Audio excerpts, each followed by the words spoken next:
Vamos ler em alto e bom som, João, capítulo 8, então, versículo 32, todos juntos, independente da sua versão. 1, 2, 3 e... Conhecereis e a verdade vos... Agora eu quero que você fale esse versículo para a pessoa que está perto de você. Vire para ele e fala: conhecereis a verdade, e a verdade vos libertará. Fala para o outro: conhecereis a verdade. Amém.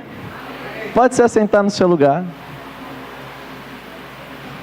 Aleluia. Sabe, irmãos, quando nós lemos João capítulo 8, versículo 32, nós aprendemos uma verdade que ela é essencial, ou que ela é importantíssima para os nossos dias, ou para as nossas vidas hoje. Quanto mais a verdade chega na nossa vida, quanto mais luz chega na nossa vida, mais as áreas da nossa vida, elas são o quê? Transformadas. A Bíblia diz: conhecereis a verdade e a verdade vos libertará. Existe um poder na verdade que nos liberta, mas nos liberta do quê?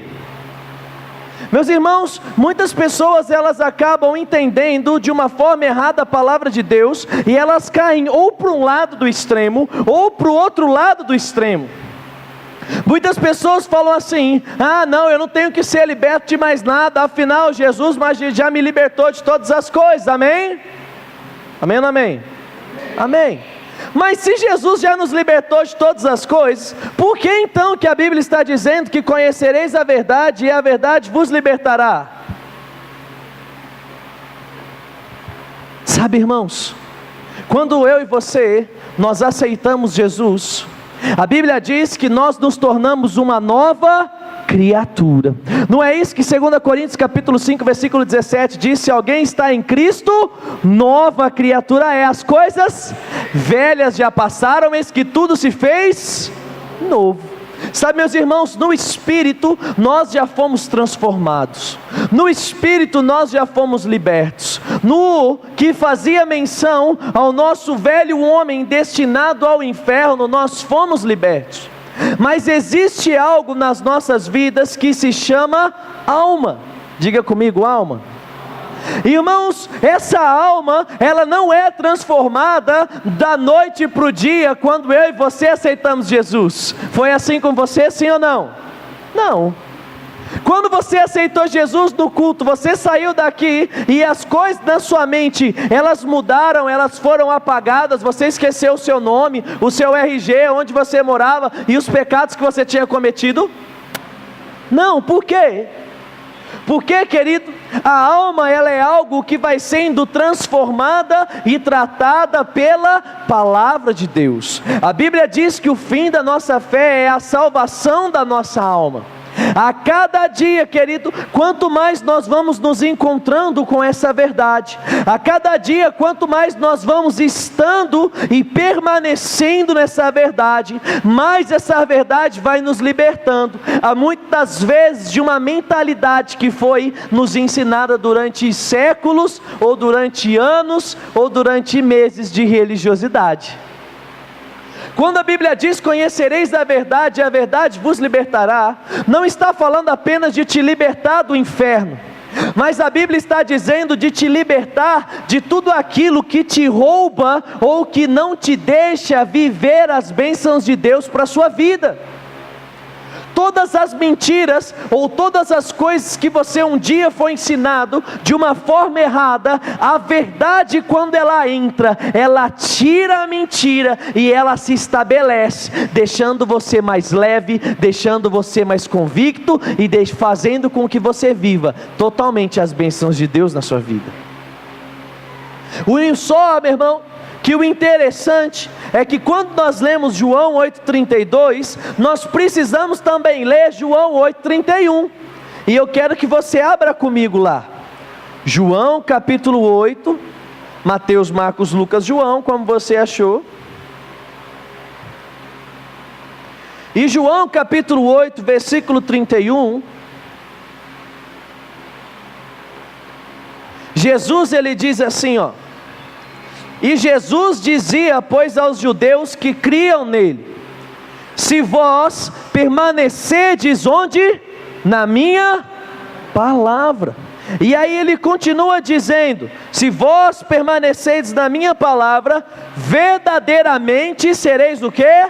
Meus discípulos. E aí ele fala: e então, e daí, não é assim que ele fala? Porque ele diz, ó, verdadeiramente serão os meus discípulos. E não começa com eu, seu João 8,32, sim ou não? Sim. Então o conhecer a verdade e ser liberto pela verdade está diretamente ligado, ou só vai acontecer se nós estivermos em Cristo e se nós permanecemos em Cristo. Irmão, não é toda a verdade que liberta, não é tudo aquilo que as pessoas falam que liberta, não é tudo aquilo que as pessoas ensinam que liberta. Existe uma única verdade que liberta, e a verdade se chama Palavra de Deus, se chama Jesus, a única que é viva e eficaz. Aquilo que Hebreus capítulo 4 versículo 12 diz: a palavra de Deus que é mais penetrante, mais afiada que uma espada de dois gumes, ao ponto de entrar lá no interior e ela dividir juntas e medulas, ela dividir pensamentos e intenções do coração. Quer ter sua vida transformada? Quer ser liberto das mentalidades que têm roubado você, às vezes, de viver uma alegria que Deus tem para você, ou bênçãos que Deus tem para você? Permaneça nessa palavra. Não existe transformação da nossa mente se nós não estivermos caminhando nessa palavra. Paulo ele é muito claro em Filipenses capítulo 5 versículo 16, irmãos. Ele diz: andai no Espírito e jamais satisfareis os desejos da carne. Não tem como não pecar se nós não estivermos andando nessa palavra, querido. A única forma de não pecar é estarmos em Cristo, é estarmos na palavra, conhecendo a verdade, e essa verdade vai libertar a nossa mente. E uma vez que a nossa mente vai estar liberta do velho homem, vai estar liberta dos desejos carnais, aí sim, eu e você vamos fazer apenas aquilo que é correto. É um caminho, pastor, fácil? Não é um caminho fácil, mas é um caminho que vale a pena. Meu pai, meu irmão, ele me ensinou que tudo que vem fácil, vai fácil.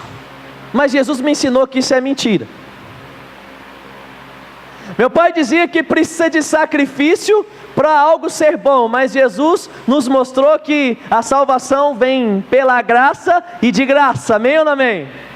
Então, meu irmão, a salvação, ela vem fácil. A salvação, segundo Romanos 10, 9 e 10, você precisa apenas o quê? Crer com o coração e confessar com a sua boca acerca da salvação. É difícil fazer isso? Não é difícil fazer isso.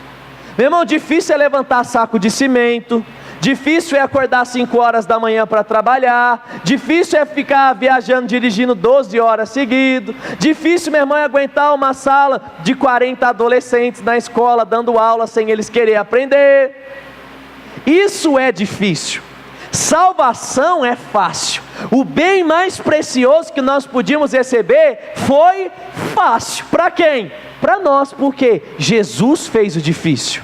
No entanto, tudo aquilo que faz menção a viver a nossa vida hoje, só vai acontecer com relação à santidade, através do sacrifício e da renúncia que eu e você fizemos, querido, negando a nós mesmos e vivendo essa palavra. É isso que o apóstolo Paulo estava falando, quando ele disse: aquele que quiser vir após mim, negue-se a si mesmo, tome a sua cruz e siga-me. Tem pessoas que elas interpretam esse texto de uma forma muito errônea, e elas começam a achar que você precisa o quê? Padecer, que cruz significa padecer, mas cruz não significa padecer, cruz significa vitória, amém ou não amém? Sabe, irmão, a Bíblia diz: maldito todo aquele que for pendurado no madeiro. Jesus se fez maldito lá, mas quando nós olhamos para a cruz hoje, nós lembramos que Jesus se fez maldito, morreu naquela cruz, mas ressuscitou. Hoje a cruz não é um símbolo de padecimento ou um símbolo de tristeza, mas é uma lembrança, querido, que aquela cruz está vazia, porque Jesus morreu e ressuscitou, amém? Então, quando o apóstolo Paulo está nos dizendo que nós precisamos, querido, negar a nós mesmos, tomar a nossa cruz e seguir a Jesus, é exatamente disso que ele está falando. Ele está falando assim, ó, primeira coisa, comece a negar as vontades da sua carne. Quer vir após Jesus, quer viver uma vida em santidade, quer ser imitador de Jesus como filho amado, tome o que? A primeira decisão, comece a negar as suas próprias vontades. Comece a negar aquela vontade de fazer aquilo que é errado. Sabe, meu irmão, hoje eu pesei e emagreci 5 quilos até agora já. Pergunta para mim se é fácil. Fala, é fácil, Leandro? Fala. Não é fácil. Meu irmão, eu eliminei o carboidrato da minha lista de refeições. Então eu como o quê? Carne e salada. Eu como carne e salada, barrinha de cereal, fruta, suco natural e água. 3 em 3 horas, 5 quilos eu perdi em 3 semanas. Aí, meu irmão, você fala assim, é sacrificial, só que os resultados acontecem.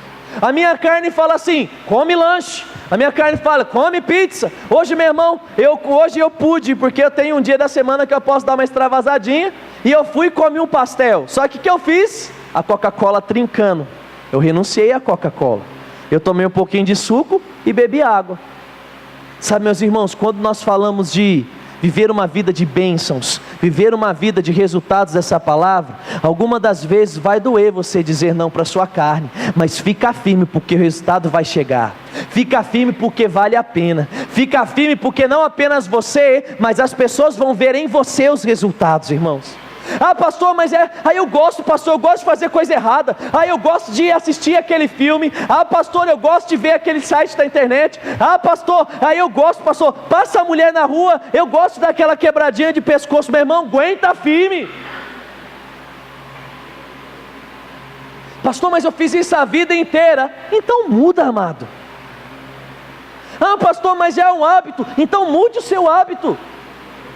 No primeiro dia é difícil, no segundo é difícil, mas, meu irmão, as pessoas dizem que algo que você faz durante 15 dias ou até 30 dias de uma forma consecutiva se transforma em um hábito na sua vida. Leia a Bíblia 30 dias que você vai ver que ela vai começar a fazer falta para você. Ore 30 dias que a oração vai começar a fazer falta para você. A questão é que nós nem oramos 30 dias, nós nem lemos a Bíblia 30 dias, mas nós entramos na internet 30 dias, assistimos televisão 30 dias. Falamos do celular 30 dias, fofocamos 30 dias. É óbvio que vai virar hábito. É óbvio, querido. Um exemplo, o Eloy. O Eloy, desde quando eu conheço ele, ele anda de bicicleta. Tira a bicicleta do Eloy. O Eloy vai ficar feliz ou vai ficar triste? Vai ficar triste. Porque aquilo virou, querido, algo que faz parte dele. Sabe, irmão, o pecado não pode fazer parte da sua vida. Se você tem vivido uma vida onde o pecado ele faz parte constante do seu dia a dia, transforme isso. Comece a fazer a santidade ser algo constante no seu dia a dia. Comece a fazer o acertar ser constante no seu dia a dia. Comece a fazer da sua vida uma vida sensível à voz do Espírito, e você vai ver que as coisas vão acontecer na sua vida. Negue-se a si mesmo, renuncie às suas vontades carnais, para que as suas vontades espirituais elas possam prevalecer sobre você, amado. Pastor, eu não consigo ofertar para as pessoas. Claro, querido, a sua carne não gosta de ofertar para as pessoas. Mas quando você começar e você der o seu primeiro R$1 de oferta, vai ficar fácil dar R$2 de oferta, vai ficar fácil dar R$3 de oferta. Sabe, irmão, na minha vontade, o meu alvo é começar assim, todas as vezes que eu for sair com pessoas, ter uns 5 minutos, aquele negócio assim, não deixa que eu pago, não deixa que eu pago, não deixa que eu pago, não deixa que eu pago. Tamanha liberalidade no coração das pessoas. Está comigo ou não está comigo? É um negócio simples. Pagar uma conta de uma pizza, pagar uma conta de um hot dog, pagar uma conta de um pastelzinho da feira aqui. Todo mundo come um pastel e dá R$10 lá. Começa assim, querido.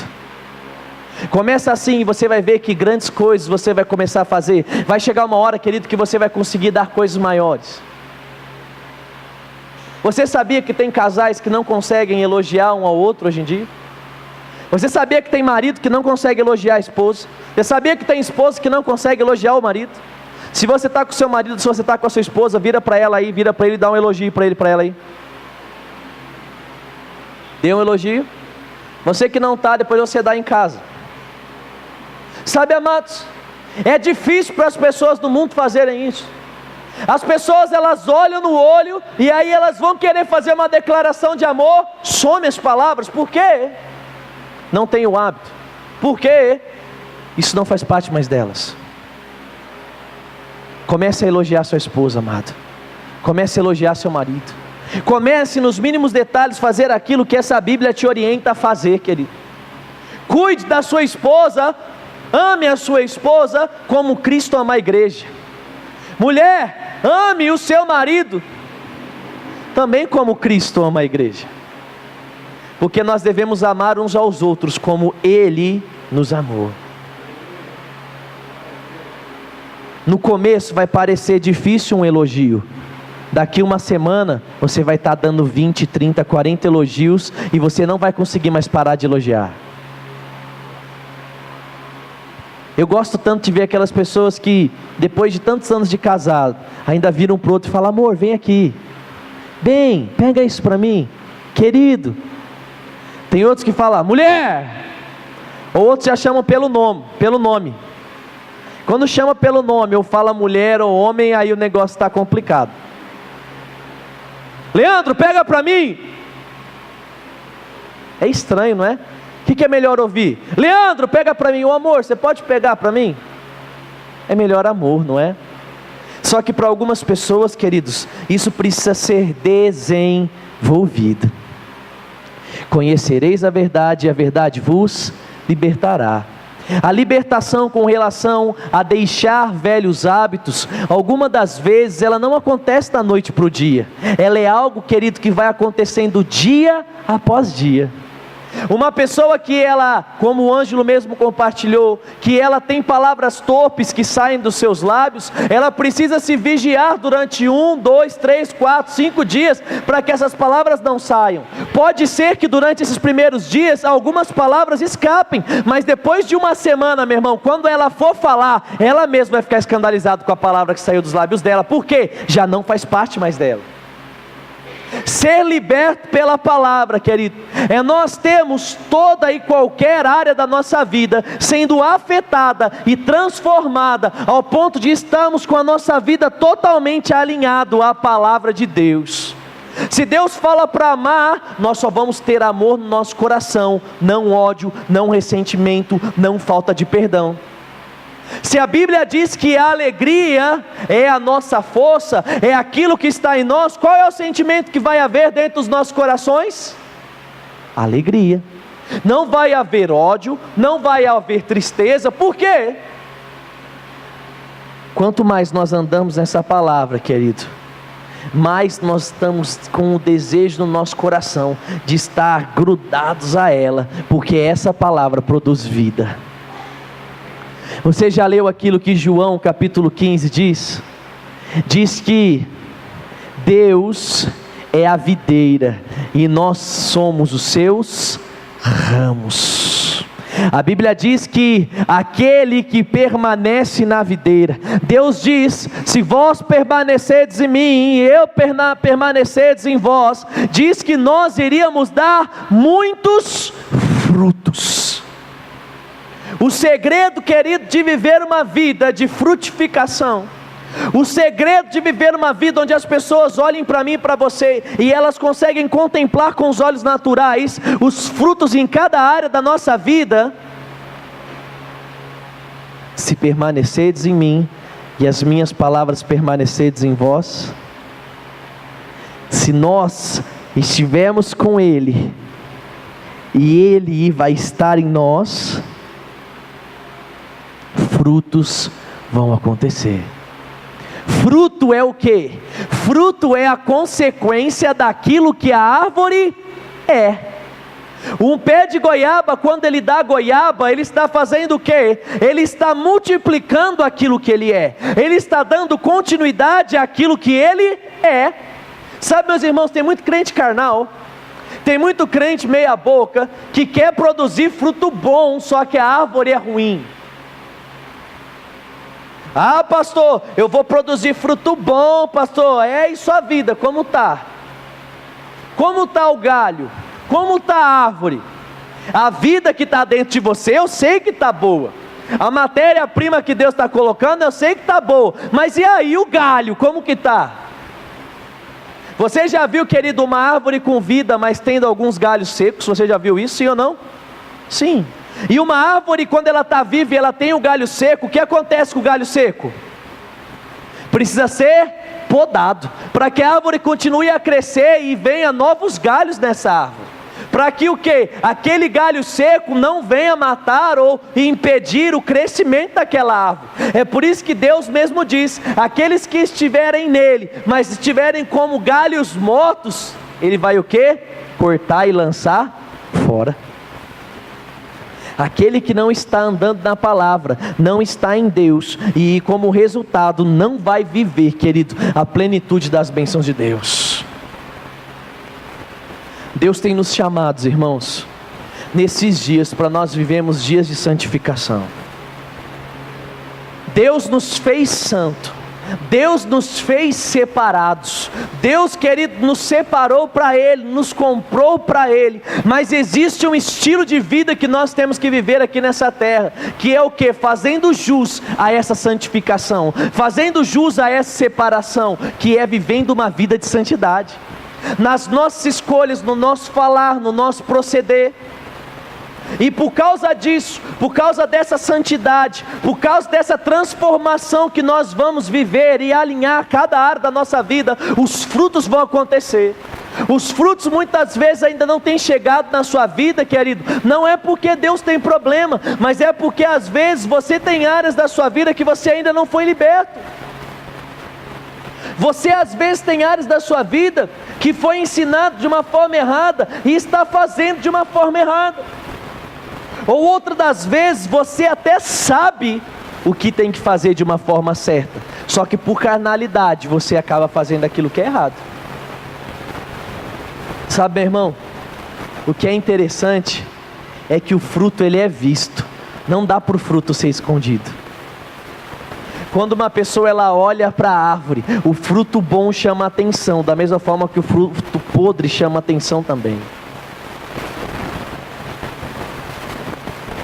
Deus não está no negócio de te envergonhar, mas quando você começa a fazer coisas erradas, entra aquele que está no negócio de te envergonhar, que é o diabo.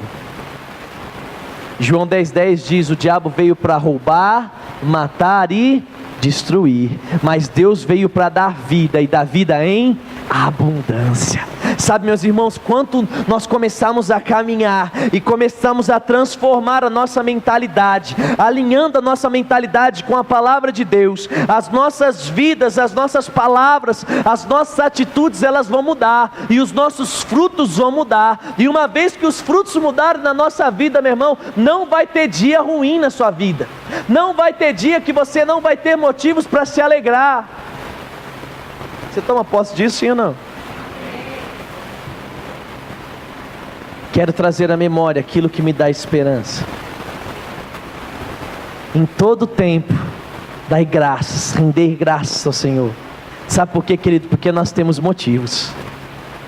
O crente, querido, que consegue se libertar do velho homem, se libertar das atitudes de carnalidade, por essa palavra. Jesus mesmo disse para os seus discípulos: vós já estáis limpos pela palavra que eu vos tenho pregado. Essa palavra limpa, querido, essa palavra transforma, essa palavra ela muda hábitos, essa palavra ela muda cotidianos, essa palavra ela muda rotinas, e ela começa a mudar família, ela começa a mudar trabalho, ela começa a mudar relacionamento, aí depois ela começa a mudar a vida espiritual. Aquele irmão que não orava passa a orar, aquele irmão que mentia para de mentir, aquele irmão, querido, que tinha vergonha passa a agir em ousadia. dia, porque essa palavra produz uma unção, e essa unção produz a transformação que cada um de nós precisamos em cada área específica da nossa vida. A salvação, ela foi simplesmente, querido, o começo de algo maravilhoso que Deus tem para você.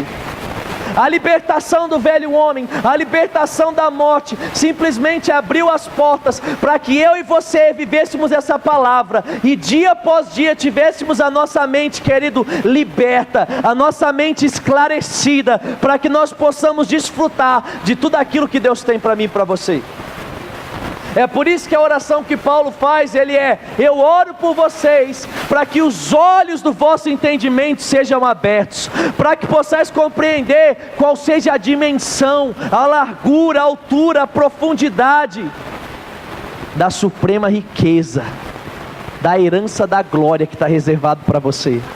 Paulo orava isso, querido.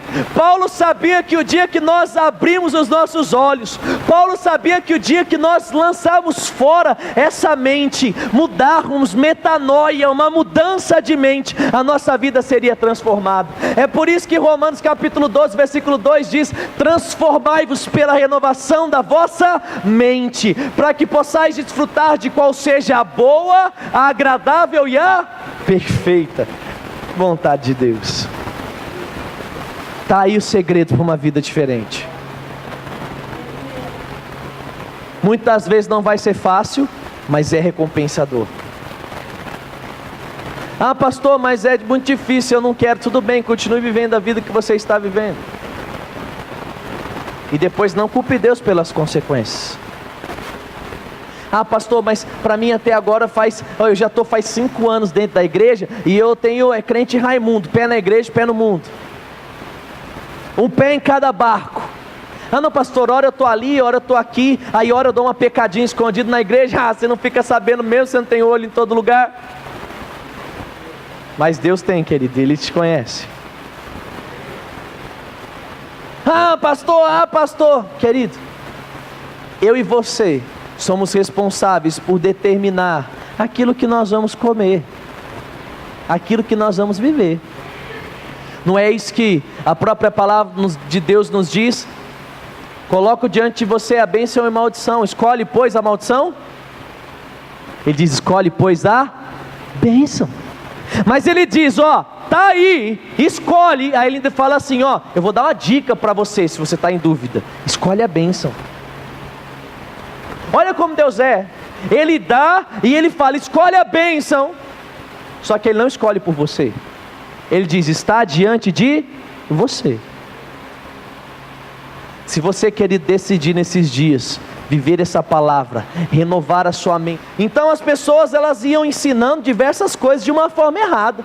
E sabe o que eu precisei fazer, meu irmão? Quando eu mudei de Bauru e eu fui para o seminário lá na Lagoinha, quando eu fui estudar no Carisma, eu sentei e eu orei, falei: Pai, tudo aquilo que eu ouvi, eu não vou brigar, eu não vou bater de frente com aquilo que eu sei, eu vou pegar aquilo que eu estou ouvindo, eu vou estudar na palavra, e aquilo que a tua palavra disser, eu vou ficar. Meu irmão, quantos conceitos foram quebrados na minha vida? Como eu achava que Deus ensinava com doença, como eu achava, meu irmão, que o diabo ele era o cara. Às vezes eu andava na rua e eu ia no fundo da minha casa, eu tinha medo de ir, porque o diabo está ali, a minha vizinha era macumbeira. Quantas vezes eu ia viajar e eu ficava 30, 40, 50 minutos orando para Deus guardar a minha viagem, porque eu tinha medo das potestades do ar, que elas estão pelo longo da estrada tentando roubar a minha vida. Ou nós cremos que os anjos estão guardando as nossas vidas e estão acampados ao nosso redor, ou nós não cremos. Medo. Hoje você fala assim: Leandro, você ainda acredita nessas coisas? Não, eu acredito naquilo que a Bíblia diz. Eu creio que existe uma batalha sim, mas é uma batalha para você ficar firme na fé e firme na santidade, porque a Bíblia diz no livro de Colossenses, no livro de Efésios, em todos os outros evangelhos, no Novo Testamento por completo, Romanos, Hebreus, que Jesus ele venceu o diabo, querido. Ele está acima de Satanás, e nós estamos com ele, segundo Efésios diz, assentados nas regiões celestiais, naturalmente aqui, mas autoritariamente, ou em nível de autoridade que eu não sei como fala, hierarquicamente, com relação aos demônios, nós estamos lá em cima. A nossa patente é maior que a dele, querido. Por isso que a gente fala, ele obedece. Ah, e ele não é louco de quebrar a patente. Não é assim mesmo, Paulinho? Tem que bater continência. O diabo chega aqui e você fala, cala a boca. Ele, sim senhor. Você crê assim ou você não crê assim? Tem gente que pode olhar para mim e falar assim, herege. Não, meu irmão, não é heresia, é aquilo que a Bíblia diz. Pode pegar um livrinho no final lá, Autoridade do Crente, o nome de Jesus, Igreja Triunfante.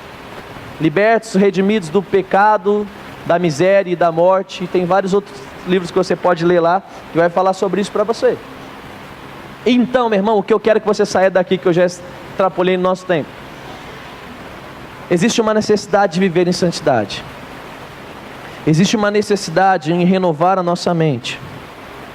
Existe uma necessidade, irmãos, de nós não vivemos mais da forma que nós estamos vivendo. Eu não estou falando que você está vivendo uma vida de pecado, não estou te chamando de pecador, não estou te chamando de coisa ruim, mas eu estou te falando que dá para melhorar, amém? Você está me entendendo? Mas se você não está vivendo uma vida de pecado, querido, então use isso para que você venha melhorar aquilo que você está fazendo.